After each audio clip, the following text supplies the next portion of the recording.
Voilà, donc pour introduction, dans la data, on fait les stars. Donc du coup, on déplace les gens. Bienvenue, bonjour. J'imagine que vous êtes un peu fatigué, je ne sais pas à quelle heure vous êtes arrivé, mais il fait un peu chaud dans la salle. Je vais vous parler un peu de data dans la finance. Donc je me présente, moi c'est donc Yann, c'est écrit en barre gauche, c'est pas important. Ça fait 6 mois que je travaille sur le big data côté Société Générale. J'ai quelques années sur le même domaine côté AXA, donc aussi côté assurance et banque, donc toujours dans la finance, donc un peu d'expérience dans ce domaine. Je vais vous parler un petit peu de ce qu'on fait plutôt côté banque sur les 6 derniers mois. J'essaie de recruter pour ma boîte, hein. Je suis désolé pour mes collègues qui sont là, enfin nos anciens collègues. Mais donc on va essayer de parler un petit peu de ce qu'on fait dans la data, dans la finance. Alors le premier sujet, je ne sais pas quel est votre niveau de connaissance de ce thème, et surtout ce qu'on fait autour de la data. Un des cas d'usage qu'on voit et qu'on entend très régulièrement, c'est de parler de Customer 360, c'est de parler de la connaissance du client, de l'amélioration du service client. Et en fait, là-dessus, on ne va pas faire d'étincelles particulières à la banque comme l'assurance. Ça fait partie des use cases qu'on traite, ça fait partie des cas d'usage qu'on va traiter, et ce n'est pas les moindres. De toute façon, la première chose qu'on fait dans une entreprise, celle qu'on devrait faire de toute façon, c'est de s'occuper de nos clients. Donc on travaille là-dessus. Il n'y a rien de fou là-dessus. On essaie d'identifier qui sont nos clients, juste pour voir qui sont dans la salle les personnes qui ont plusieurs contrats ou plusieurs services auprès de leur banque. Levez la main ceux qui vous avez au moins un compte, ceux qui ont plus d'un compte, plusieurs services, une assurance, voilà. Est-ce que vous êtes sûr que votre conseiller ou votre banque sait que tous vos comptes vous appartiennent vraiment ? Un des éléments qui est amusant dans ce domaine, c'est de savoir qu'en général, quand on vous parle, on connaît votre numéro de compte, on connaît votre numéro de police d'assurance, mais en fait, la personne qui est derrière, on ne sait pas. Et souvent, du coup, on va gérer un contrat. Si vous avez 2 contrats sur 2 produits différents, ben on va avoir du mal à savoir que c'est la même personne. Or, vous, quand vous décrochez votre téléphone, et quand vous posez une liste de questions, parce qu'on aime bien vous connaître pour vous vendre des trucs, vous allez répondre à plein de questions. Et puis ensuite, on va dire, attendez, je vous passe ma collègue qui est dans le service d'à côté, qui gère l'autre produit sur lequel vous avez souscrit. Et là, vous reposez la même question. Donc, si vous êtes patient, c'est bien. Au bout d'un moment, vous allez voir, on commence à en avoir un petit peu plein la casquette, de répondre à tout le temps aux mêmes questions et de s'adresser à la Société Générale, à AXA, à BNP. En fait, quand on parle à une entreprise, on a envie de savoir, on a envie qu'elle sache qui on est. On n'a pas envie de perdre de temps. Et du coup, il est important pour l'entreprise de pouvoir collecter, agréger ces données au bon niveau. Donc ça fait partie des use cases qu'on fait à travers le big data, parce qu'en fait, dans les systèmes d'information, très souvent, ces données sont collectées, stockées à un endroit, puis à un autre, puis à un autre, puis à un autre, suivant l'interlocuteur que vous avez. Donc rien de fou là-dedans. On va savoir qui vous êtes, on va essayer de savoir qui vous êtes, pourquoi vous avez souscrit nos produits, ce que vous faites avec. On va essayer de comprendre un petit peu ce qui vous arrive dans la vie. Je finis mes études. Je me marie, j'ai un enfant, je divorce, j'achète une voiture, j'achète une maison, j'ai un chien. Enfin, tous les événements qui arrivent dans notre vie, qui sont potentiellement structurants pour mieux vous connaître et pour faire des propositions qui sont plus adaptées à ce dont vous avez besoin. Alors on ne se cache pas, hein, derrière tout ça, évidemment, on est une entreprise financière, on cherche un peu à gagner de l'argent, mais l'objectif c'est quand même de vous offrir le bon service au bon moment, et c'est pour ça qu'on travaille beaucoup sur la connaissance du client. Une des choses qu'on essaie de capter et qui est aussi souvent difficile, parce qu'on parle beaucoup de numérique, c'est de pouvoir capter l'ensemble des interactions que vous avez en tant que client avec la banque, ou avec votre assureur, ou avec quel que soit le service. Les nouvelles générations sont plutôt orientées numériques, donc vous allez travailler avec votre smartphone, vous allez visiter les sites, vous allez faire vos transactions. Alors je ne sais pas si ça vous est déjà arrivé, vous êtes en train de faire un truc en ligne et puis là il y a votre téléphone qui sonne et c'est le conseiller de la banque qui vous appelle et dit « j'ai vu que vous êtes en train de regarder tel produit ». Et la question c'est de pouvoir faire le lien entre cette interaction que vous avez au téléphone, ce qui se passe sur le site web ou sur votre appli mobile. Et puis ensuite demain vous dites ouais, « mais je ne suis pas sûr encore ». Et puis si vous êtes comme moi le conseiller qui m'appelle pendant que je fais un truc en ligne, ça me perturbe un peu. Donc je vais le laisser en stand-by et puis je vais dire peut-être je vais aller voir mon conseiller en agence. Donc je vais descendre et je vais aller à l'agence Société Générale en bas. Il me dit ouais, j'ai commencé à faire un devis, j'ai regardé le produit Intel. Et normalement, la bonne réponse, c'est « bah oui, je sais, j'ai votre dossier sous les yeux ». Mais ça, il faut qu'on puisse le capter pour pouvoir vous répondre correctement. Ça fait partie des choses qu'on essaie d'adresser aussi, de pouvoir agréger l'ensemble des interactions pour pouvoir faire une réponse adaptée, pertinente, pour éviter que vous perdiez du temps et qu'on vous propose le bon service et le bon produit au bon moment. Du coup, ce qu'on fait, c'est qu'on fait toutes ces agrégations de données, on va faire un petit peu de prédictif quand même. Si vous faites de l'analyse de données, si vous êtes dans vos stages de fin d'études ou si vous avez déjà un peu d'expérience sur l'analyse de données, on va essayer de faire un peu de prédiction sur ce que vous avez, qui vous êtes, et potentiellement dire, bah, écoutez, les femmes de 25 ans qui sortent d'études, qui ont tel produit, en général, elles vont souscrire à ça. Et on va vous pousser le produit parce qu'en général, ça marche. Et c'est plutôt quelque chose qui vous intéresse. On va aussi vérifier si vous avez un équipement, enfin, on parle de multi-équipement dans tous ces domaines d'activité. Vous avez un compte chez nous, un compte carte bleue. Est-ce qu'on ne peut pas vous offrir, je ne sais pas, assurer votre logement étudiant ou assurer votre nouveau logement parce que si vous finissez vos études, il y a des chances que vous ayez besoin d'un logement qui ne soit plus tout à fait un logement étudiant parce que vous n'y avez plus droit. Et du coup, est-ce qu'on n'a pas une assurance à vous proposer? Est-ce que vous ne cherchez pas une voiture parce que vous allez chercher un CDI? Ce genre de choses. Et du coup, vous poussez la bonne information, le bon produit pour pouvoir vous apporter le bon service au bon moment. C'est le genre de choses qu'on va faire sur la partie Customer Service. Évidemment, on ne s'arrête pas là parce que ça, c'est la partie... J'allais dire c'est la partie facile, c'est pas vraiment vrai. Dans les métiers de la data, vous le verrez dans votre expérience, il n'y a rien qui est vraiment facile et plus vous allez travailler dans des écosystèmes complexes, plus la data est importante et plus le travail est important et plus il y a des challenges à relever. Néanmoins, il y a des choses qui sont un peu plus avancées en termes d'analyse de données. Alors, on va en parler un peu de NLP. L'idée, c'est de savoir, on va faire de l'analyse de langage pour savoir un petit peu ce que vous pensez des produits. Typiquement, quand je sais pas, en ligne, vous faites un devis, vous allez souscrire et souvent vous allez recevoir un mail en disant est-ce que vous êtes satisfait du service, vous avez un questionnaire, un clic oui, non, oui, non, oui, non. La plupart des gens ne répondent pas quand ils sont contents. Ceux qui répondent, c'est ceux qui ne sont pas contents. Du coup, on écoute un peu la majorité silencieuse. Néanmoins, il y a aussi un verbatim, on va vous laisser vous exprimer. Et ben là, c'est du texte libre. Alors, vous avez deux options pour faire l'analyse de texte libre. Soit vous avez une armée de personnes qui lisent le texte et qui disent ça c'est plutôt positif, ça c'est plutôt négatif. Soit vous avez un algorithme de langage processing qui va faire l'analyse de ces données-là et qui va dire voilà, ça c'est une recommandation positive ou négative, voilà l'expérience qu'a eu notre client à ce moment-là de l'interaction. Et potentiellement, on va vous rappeler pour essayer de comprendre pourquoi c'est positif ou négatif. Néanmoins, ça ne s'arrête pas complètement là, parce que ça, c'est un premier niveau. Savoir que, aussi, dans la banque, aujourd'hui, on ne score plus, ou on n'essaie plus d'être objectivé uniquement sur le fait que le client est content. Parce qu'en fait, pour le dire un peu abruptement, un client content, c'est bien, mais ça ne me rapporte pas grand-chose. Par contre, ce qui m'intéresse, c'est un client content qui va être capable de dire à son voisin « Ok, moi j'ai souscrit ce produit à la Société Générale, il est génial. » Et en fait, ce qu'on essaie d'identifier, c'est des personnes qui sont capables de faire de la recommandation de nos produits à leurs proches, à leurs voisins, à leurs amis, et du coup d'avoir des gens qui sont, parce qu'ils sont contents de leur expérience avec nous, de pouvoir faire ce genre de choses. Et donc du coup, on fait de l'analyse de données, on va faire de l'analyse, encore une fois, de tous ces textes qu'ils nous envoient pour essayer de comprendre, d'analyser et d'identifier s'ils peuvent être des recommandations pour nous et s'ils vont le faire. On va le faire sur du courrier, on va le faire sur du mail. Quand vous appelez et qu'on vous dit attention, cette conversation va être enregistrée à des fins d'analyse, blablabla, potentiellement, on va faire de l'extraction de texte et on va faire de l'analyse là-dessus, aussi pour savoir ce que vous avez pensé. Alors là-dessus, il y a plusieurs manières de faire. On va analyser le texte, il y a les intonations de la voix qui vont jouer, ce genre de choses, et qui permettent de qualifier votre interaction, votre échange avec la banque. Si je vous parle de ça, les chatbots, alors en général, dans le milieu étudiant, ça marche plutôt pas mal. Les chatbots, c'est plutôt sympa. En fait, le chatbot, c'est un côté un peu buzzword. Alors, il ne faut pas se cacher, la plupart des entreprises le font parce qu'il faut le faire.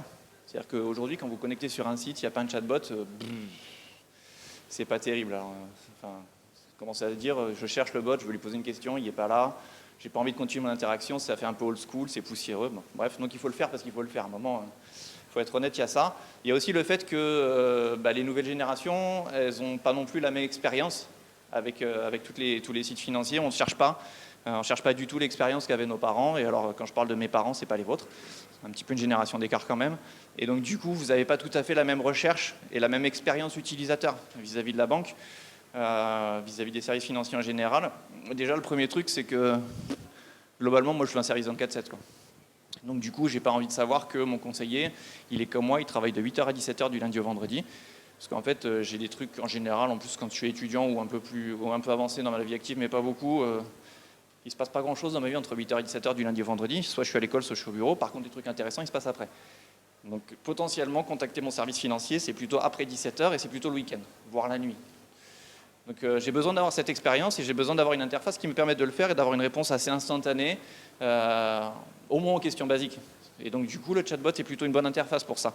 Le client aujourd'hui, si vous avez un compte en banque, Vous avez aussi des abonnements mobiles.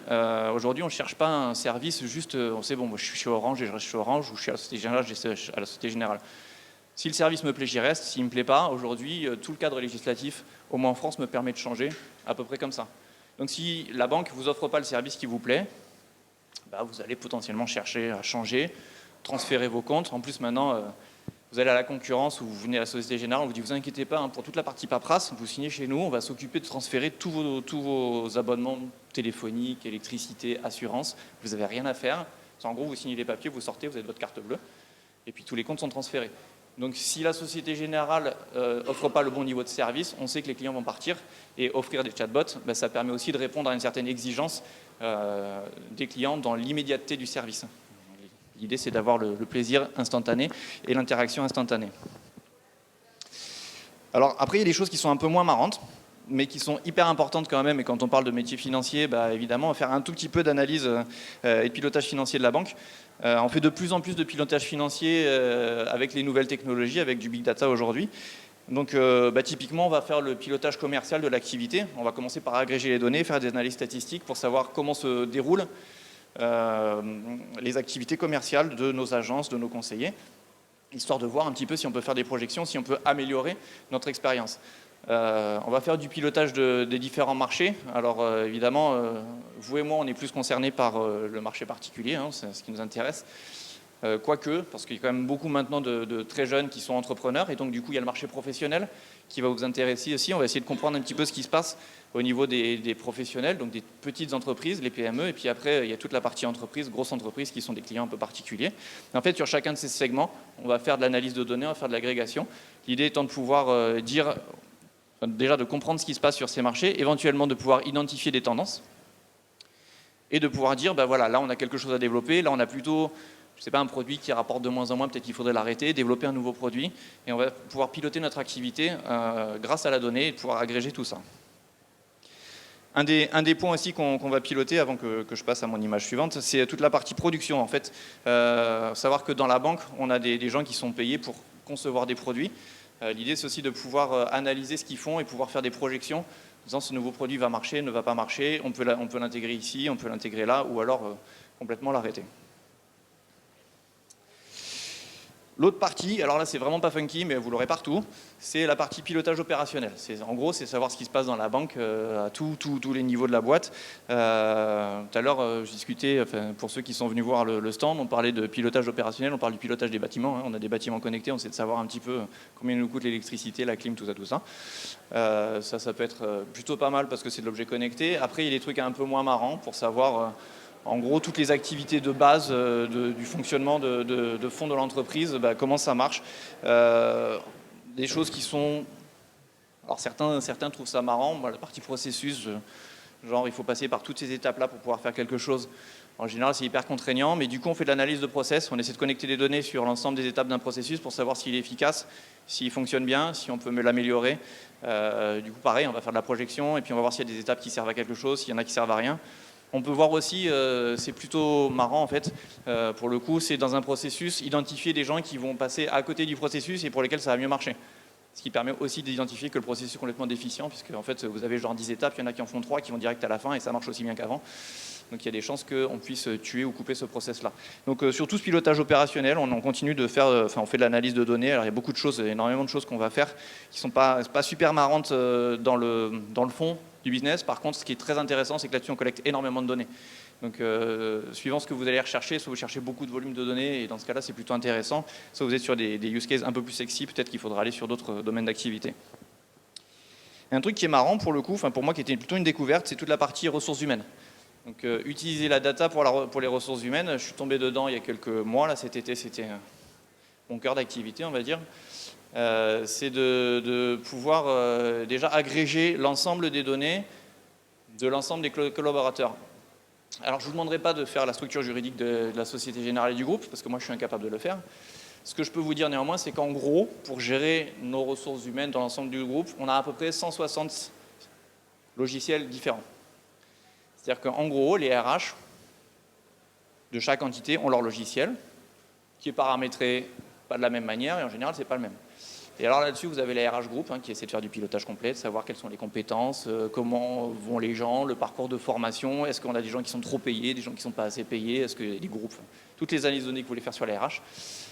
Donc vous imaginez, si vous avez fait du rapprochement de données, 160 datasets complètement différents, dans des langues différentes évidemment, parce qu'on travaille pour le monde entier, et de pouvoir agréger tout ça et de faire une restitution qui donne du sens. Et comme on veut faire les choses bien, du coup, on le fait pour le collaborateur, on le fait pour le manager, et on le fait pour la RH locale et pour la RH groupe. Et l'idée, c'est de pouvoir produire ce dashboard en une fois, et ensuite le rendre disponible, suivant qui je suis. Moi qui suis manager, j'ai accès à ma fiche et j'ai accès à la fiche de mes équipes. Je sais que mon HR au-dessus, il a accès à l'ensemble, et du coup, on a un petit peu de clustering pour dire, voilà les tendances dans ton groupe, est-ce qu'il y a des gens qui sont, encore une fois, trop payés, pas assez payés, est-ce qu'il y a des gens qui manquent de formation, ce genre de choses. Donc du coup, c'est quelque chose qui est plutôt intéressant à faire. Dans un premier niveau, on est sur du pilotage pur pour la première itération. Mais une fois que vous avez commencé à agréger, normaliser ces données, si vous êtes capable de les restituer de manière un peu sexy, parce qu'il y a quand même la partie restit qui est importante, ça veut dire aussi que vous les connaissez proprement, vos données. Et une fois que vous les connaissez, la partie data science, là-dessus, on peut commencer à faire de la prédiction. Et là, pour le coup, quand on fait du pilotage et qu'on parle de nos clients, on a peur qu'ils résilient. Quand on fait du pilotage de nos internes, on a peur qu'ils démissionnent. Donc du coup, on peut aussi identifier ce genre de choses et on peut commencer à avoir des processus de data science qui sont intéressants sur l'ensemble de ces données-là. Le risque. Le pilotage du risque. En fait, globalement, c'est un peu uniquement ce que font les financiers. On investit de l'argent, on essaie de l'investir d'une manière risquée, mais pas trop, pour qu'on ait un retour sur investissement qui soit intéressant. Il faut savoir qu'aujourd'hui, globalement, la banque, elle est pilotée quasiment que par le risque.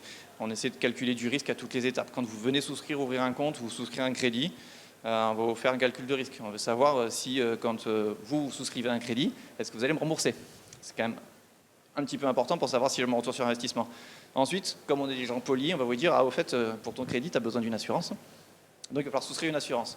Alors, du coup, je fais un calcul de risque sur l'assurance pour savoir s'il y a une probabilité qu'elle soit active, puisqu'on est obligé de la souscrire. Est-ce que j'ai un risque que l'assurance soit activée et du coup, est-ce que j'ai une perte? Ensuite, je fais une analyse sur l'ensemble des portefeuilles des assurances pour voir si, dans le groupe des souscripteurs de cette offre de crédit, j'ai un risque majeur qui fait que je pourrais, quelque part, je suis déficitaire sur l'ensemble des gens que je vais devoir rembourser, donc du coup, ce portefeuille n'est pas intéressant. Et l'étape d'après, du coup, j'ai un assureur derrière. Et dans ma relation avec l'assureur, il va falloir aussi que je fasse un calcul de risque pour essayer de comprendre un petit peu si j'ai, encore une fois, sur mon portefeuille, sur les interactions que j'ai avec moi en tant que banquier, avec mon assureur derrière, est-ce que je suis dans une relation qui est saine financièrement ou pas. En fait, le risque pilote, ça c'est un exemple sur le côté particulier, mais le risque est piloté dans l'ensemble de la banque. Et il y a énormément de choses qui sont obligatoires, on parlera du réglementaire tout à l'heure, mais globalement, on calcule le risque un peu tout le temps. On passe notre temps à agréger de la donnée, faire des calculs de risque et faire des stats et à faire du machine learning pour essayer de comprendre si ce contrat, cet investissement, quand on parle de la banque d'investissement, est-ce que quand je vais mettre mes fonds à cet endroit-là, je vais avoir un problème ou pas. Donc, il y a énormément de travail qui est fait aussi à ce niveau-là. On pilote aussi la distrib. Depuis tout à l'heure, je vous parle de vos agences.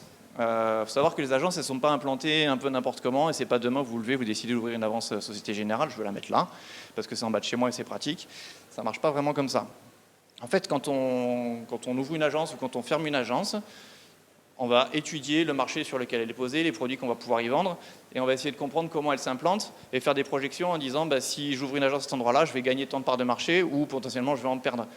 Si je le fais juste à l'envers, ce que j'ai appris très récemment en préparant cette presse, c'est qu'en fait sur la partie distrib, en fait, quand on ferme une agence aujourd'hui, on va calculer, évidemment on va faire de la prédiction sur le fait que cette fermeture d'agence ne va pas nous faire perdre trop de monde, mais on va suivre les impacts de la fermeture de cette agence, donc on va collecter de la donnée pendant 3 années, et on va essayer de voir ce que ça veut dire quand je ferme une agence dans un arrondissement de Paris, disons, ce que ça veut dire sur les agences qui sont autour. Est-ce que, imaginons que vous êtes tous clients de cette agence-là, est-ce que je vais vous retrouver tous dans les agences qui sont autour ? Ou est-ce que je vais perdre 10, 20, 30, 40% des gens qui étaient dans cette agence-là ou pas? Est-ce que ça veut dire que demain, je vais pouvoir revoir ces gens-là ou au contraire même ça va m'aider à capter d'autres clients parce que cette agence-là, elle n'était pas terrible? Et en fait, on fait ces analyses de données, on capte ces données, on les analyse pendant 3 années et on pilote l'ensemble du réseau des agences de cette manière-là. On a énormément de données et énormément d'analyses qui sont basées sur le pilotage des agences pour essayer de comprendre un petit peu où est-ce qu'il faut implanter quelle agence, avec quel produit et ce genre de choses. Ok, quiz. GDPR, ça vous parle ou pas? Levez la main pour voir, GDPR, l'acronyme. Toi, tu triches, tu comptes pas. Ok, c'est la loi sur la régulation et la protection des données.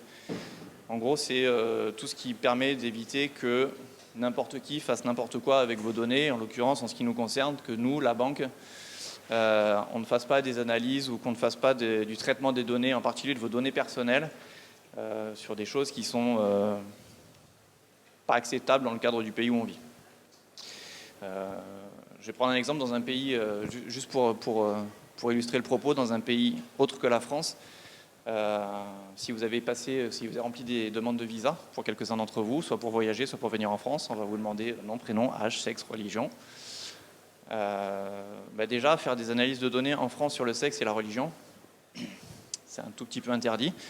Donc il y a des données qu'on n'a pas le droit de collecter, et les données, même si elles sont collectées, on n'a pas le droit de faire d'analyse dessus. Et en fait, ce cadre législatif nous oblige à être très rigoureux dans la gestion du processus de la donnée. Alors vous avez deux manières de voir les choses, toute la partie réglementaire qu'on va voir là, vous avez deux manières de voir les choses. Soit vous dites, c'est un peu comme le code de la route, à un moment, c'est pas mal, mais j'aimerais bien pouvoir rouler à 140 sur une nationale, moi, ce qui n'est pas terrible.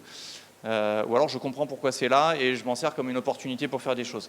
En l'occurrence, si vous arrivez à travailler sur du législatif autour de la data, voyez-le comme une opportunité. Ça permet de travailler proprement et ça permet de travailler de manière intelligente sur la donnée. Et en général, le réglementaire, dans la banque, dans l'assurance, ce n'est pas des endroits où on va aller chercher des poux sur le budget. Pour être très honnête, quand on a du réglementaire, on a des amendes monstrueuses. Je ne sais plus combien de pourcentage du chiffre d'affaires du groupe. 4%, donc vous imaginez pour la Société Générale ce que ça peut vouloir dire, ça chiffre en milliards. Donc quand vous demandez 50 millions d'euros pour faire un projet pour éviter de prendre une amende de plusieurs milliards, en général on ne vous embête pas trop. Donc si vous voulez faire un truc bien propre, bien carré, avec un beau projet, avec beaucoup de data, beaucoup d'analyse, c'est plutôt pas mal. Donc c'est plutôt un beau levier en disant je vais faire ce projet-là pour répondre à la législation. Et il me faut tant de budget et du coup ça vous permet d'ouvrir, soit de collecter de la data que vous n'avez pas avant, soit de faire des choses qui sont plus carrées, plus propres, plus intelligentes qu'avant. Et c'est plutôt la bonne manière de voir la partie législative. Donc la GDPR c'en est un. Je parlais tout à l'heure de vos données personnelles. Évidemment, on n'a pas le droit de faire des choses. Dans l'assurance, par exemple, il est strictement interdit de dire que puisque vous êtes une femme, on va vous facturer moins cher. Bon, on trouve des biais. On le fait quand même plus ou moins, mais on n'a pas le droit de le faire comme ça. C'est strictement interdit. Et voir ce qui est assez intéressant, c'est aussi qu'on n'a pas le droit non plus. Imaginons que j'ai des indicateurs dans votre dataset. Alors, je ne sais pas que vous êtes une femme, mais j'ai un certain nombre d'indicateurs qui me laissent deviner que vous êtes une femme. Et donc du coup, en agrégeant ces données, je suis capable de dire allez, 90% de chance c'est une femme et du coup je vais le faire. Ça non plus, on n'a pas le droit de le faire. Les croisements de données qui deviennent des données, ce qu'on appelle les croisements toxiques, sont interdits aussi. Et en fait, c'est toutes ces choses-là qui sont dans le cadre législatif. Et ça fait partie des choses qui sont importantes à savoir, importantes à bien maîtriser, parce que de deux choses l'une. Soit vous le faites proprement et c'est bien, soit vous ne le faites pas proprement, et soit le client s'en aperçoit, et c'est pas top.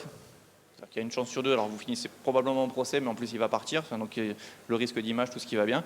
Et si le régulateur s'en aperçoit, encore une fois, vous avez une amende monstrueuse. Donc encore une fois, faire très attention à ça, mais le voir comme une opportunité. Je parlais d'autres textes législatifs, alors si la GDPR ça ne vous parle pas, je pense que BCBF 239, IFRS 9 et 15, moyen, moi non plus en fait. Perso, moi je connais la data, la partie légale, j'y connais rien.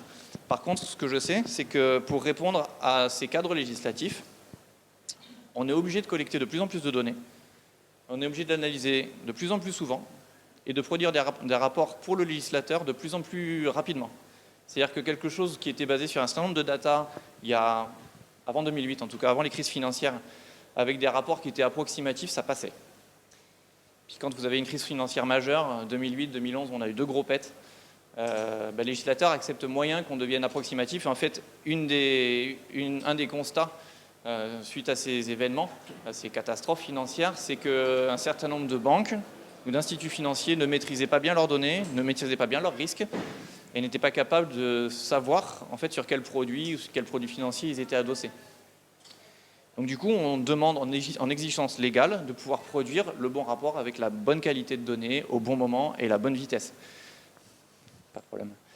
Et en fait, encore une fois, toute cette partie législative est une belle opportunité de pouvoir collecter de la data, de pouvoir demander à vos systèmes informatiques de répondre plus vite, mieux, de pouvoir faire des bons investissements parce que produire un rapport approximatif tous les ans ou en faire un correct tous les mois, c'est pas la même chose en termes d'investissement, c'est pas la même chose en termes d'infrastructure, c'est pas la même chose en termes de compétences.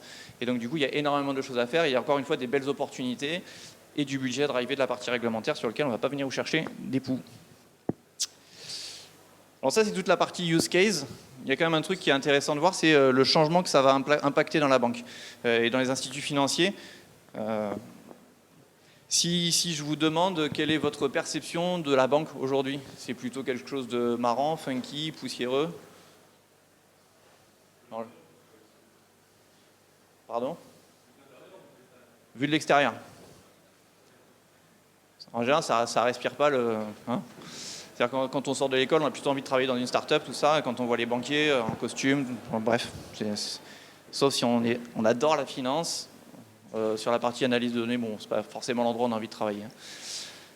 En fait, il y a tout un changement de culture, tout un changement d'organisation, tout un changement, même au niveau des systèmes d'information et de l'informatique, il y a tout un changement qui est drivé par la data. Et ça, c'est plutôt le côté marrant. Moi, perso, c'est ce qui m'amuse, en fait. Je travaille dans la data depuis 5 ou 7 ans. Avant, je faisais du web. Je me suis bien marré sur le web, hein, c'était marrant aussi. Sur la data, en fait, le métier de la data est très intéressant, mais le changement organisationnel qui est sous-jacent est bien plus intéressant que juste la partie technique et analyse de données.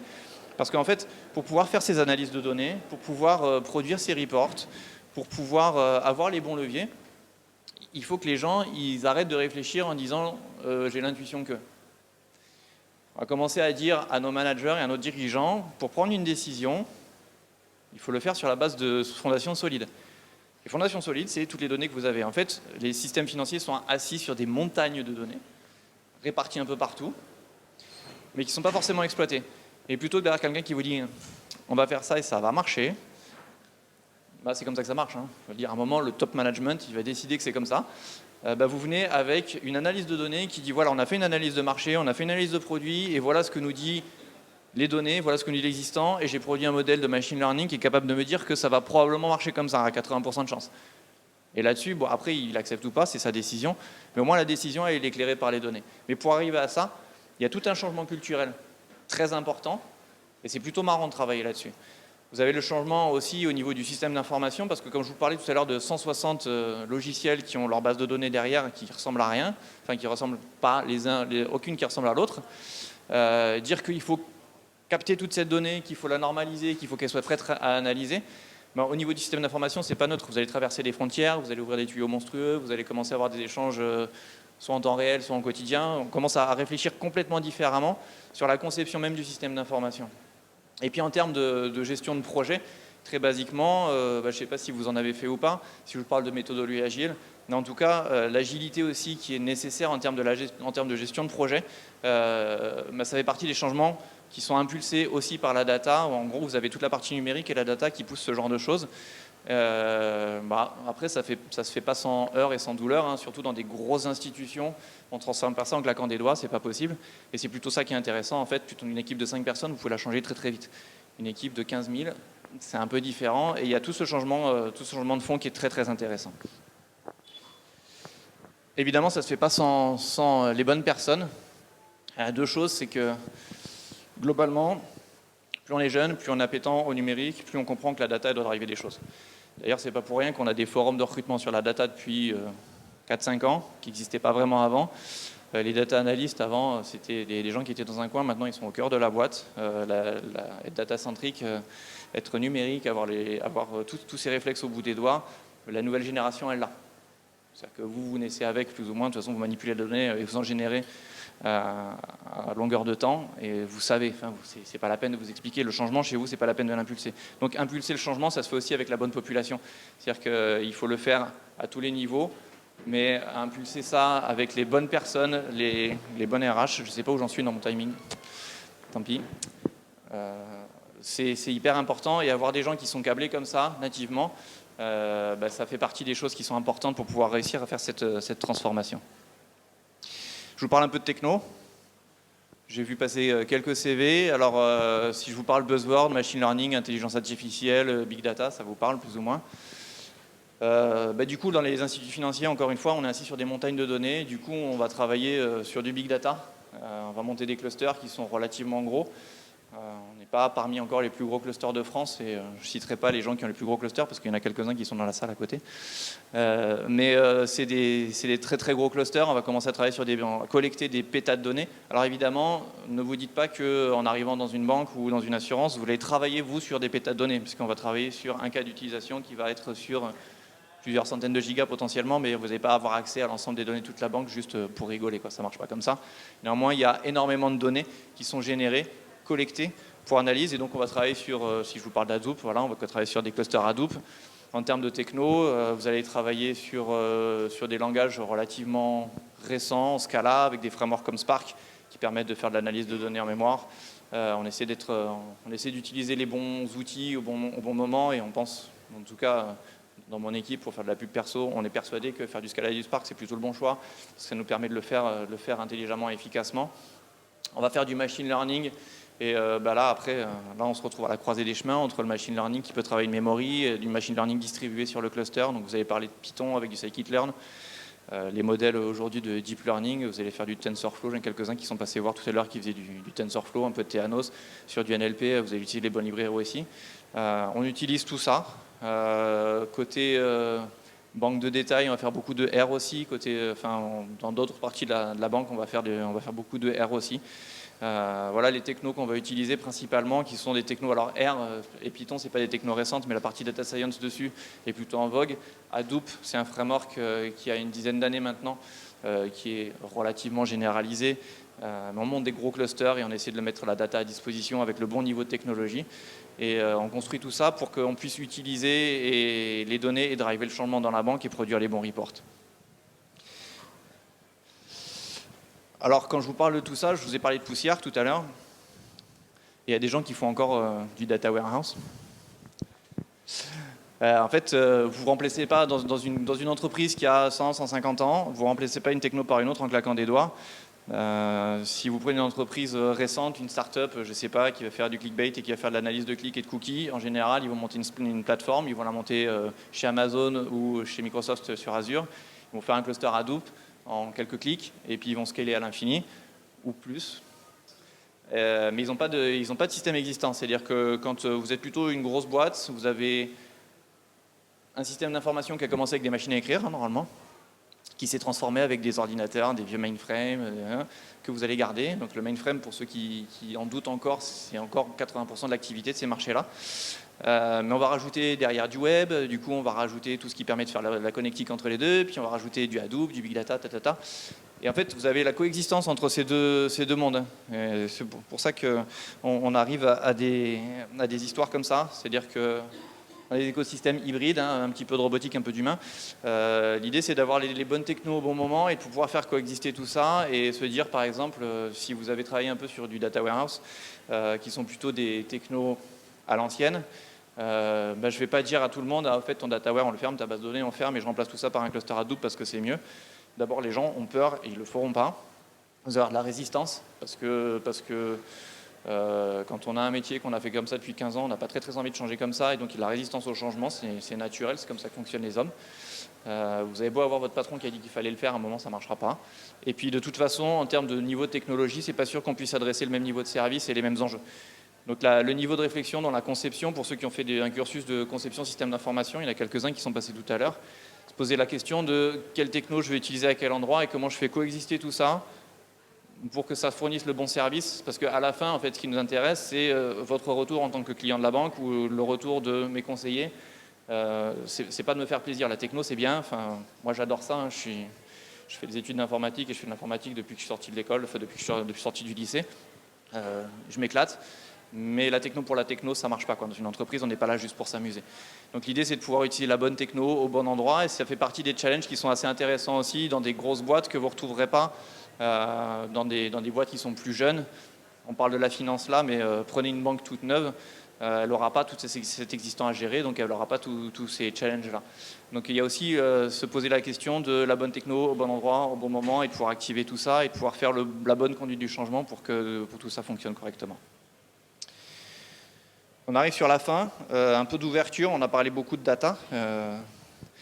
Après, il y a d'autres choses dans la banque et dans la finance. Si je vous parle de FinTech, normalement, ça vous parle plus. Évidemment, la Société Générale, comme d'autres banques, est investie dans la FinTech. Évidemment, on a des partenariats, voire des rachats. L'objectif, c'est toujours d'arriver du business. Et quand on fait ce genre de choses, il y a toujours un impact sur la data et sur la connexion, puisque quand on travaille avec ces boîtes-là, en général, il y a au moins de l'échange de données. Soit ils font de l'analyse pour nous, soit on en fait pour eux, soit on enrichit nos datasets.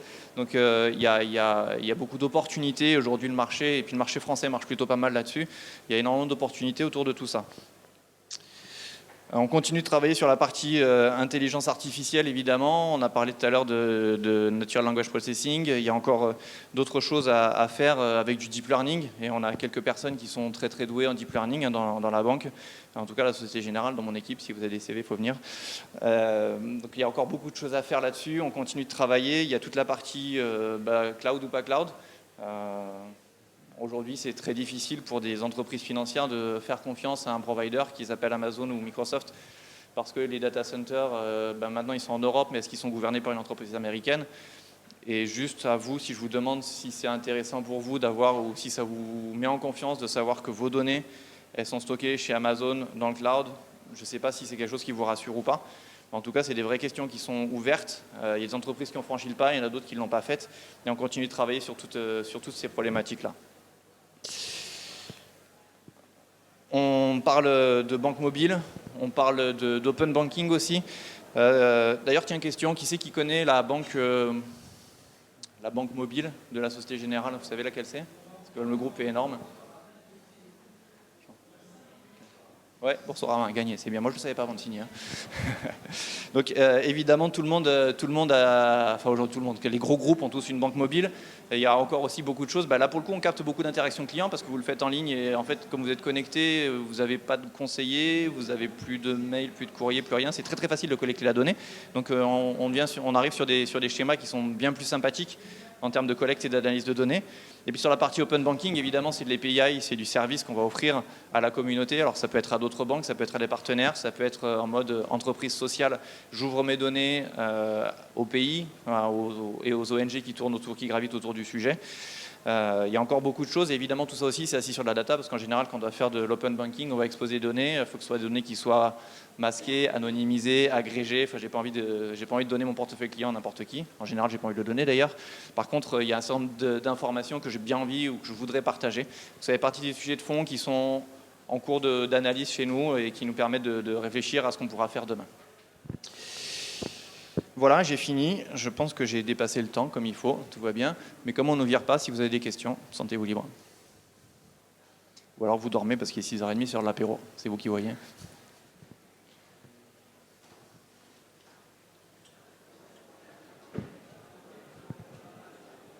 A priori, ils n'ont pas de questions, donc ça va. Merci à tous.